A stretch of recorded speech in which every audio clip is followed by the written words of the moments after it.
जमाई षष्ठी यानी एक दिन जमाई का। आप इसे जमाई डे भी कह सकते हैं, वैसे ही जैसे daughters day, son day, mothers day, fathers day, वैसे ही एक दिन जमाई का, जमाई डे। आधुनिक समय में ये परंपराएं अलग अलग रूपों में सामने आईं, लेकिन आप जानते हैं बंगाल में जमाई षष्ठी सदियों से मनाई जा रही हैं। आखिर जमाई षष्ठी मनाई क्यों जाती है ये भी आपको बताएंगे, लेकिन उससे पहले आपको दिखाते हैं बंगाल के अलग अलग शहरों में कैसे चहलकदमी बढ़ गई है। जमाई के लिए अलग अलग तरीके की चीज़ें खरीदी जा रही हैं, फल खरीदे जा रहे हैं, कपड़े खरीदे जा रहे हैं और एक पंखा खरीदा जा रहा है।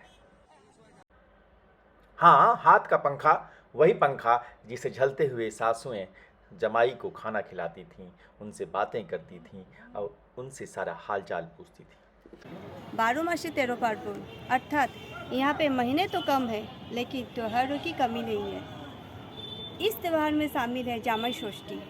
जी हाँ, जामाई षष्ठी जो जेठ महीना के शुक्ल षष्ठी के दिन की जाने सासू माई द्वारा की जाने वाला एक उत्सव है। ऐसी परंपराएं आपको कई बार जोड़ती हैं और यह एहसास भी कराती हैं कि हमारी संस्कृति में हर पर्व के कितने गहरे अर्थ हुआ करते थे। बेटियां जब शादी के बाद अपने ससुराल चली जाती थीं तो माता पिता के अंदर एक इच्छा होती थी कि बेटी को देखें, और बेटी को देखने के लिए ही वो जमाई को भी याद करते थे। जमाई और बेटी दोनों वापस आते थे, माँ पिता उन्हें देखकर इतने खुश हो जाते थे कि अपने जमाई का अलग अलग तरीके से स्वागत करते थे और यही एक परंपरा बन पड़ी। इसी दिन सासू माँ सुबह माँ षष्ठी की पूजा करने के बाद अपने जमाइयों को मिठाई, कपड़े और विभिन्न प्रकार व्यंजन पेश करती है, वहाँ जमाई भी अपने सास ससुर के लिए मिठाई और कपड़े लाते हैं। एक कहानी ऐसी भी है, एक बुढ़िया थी जिन्हें खाने का काफ़ी शौक था। वो अपना खाना खा जाती, घर वाले पूछते तो बिल्ली का नाम लगा देती।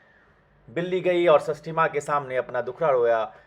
षष्ठी माँ ने बेटी और जमाई दोनों को अपने साथ लेकर कहीं गुमनाम जगह पर चली गई। अब उस बुढ़िया को चिंता सताने लगी और उसने दुआएं की, प्रार्थना की, व्रत किए, उपवास किए।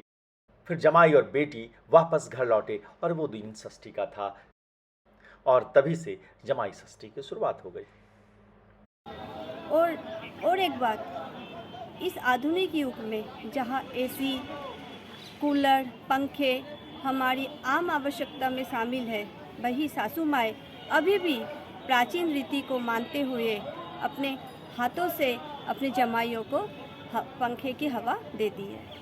आधुनिक दौर में कई लोग ऐसे पर्वों पर सवाल भी उठा सकते हैं कि आखिर सासू माँ को पंखा झलने की क्या ज़रूरत है, लेकिन रिश्तों के दायरे में ऐसे सवालों की गुंजाइश बहुत कम होती है। जब प्रेम होता है, जब स्नेह होता है, जब आदर होता है, जब आशीर्वाद होता है, एक दूसरे के प्रति भरोसा होता है, तो ये मायने नहीं रखता कौन किसको पंखा झल रहा है और कौन किसके चरण स्पर्श कर रहा है, कौन किसके माथे को चूम कर ये कह रहा है तुम जियो हज़ारों साल। टीम बदलाव।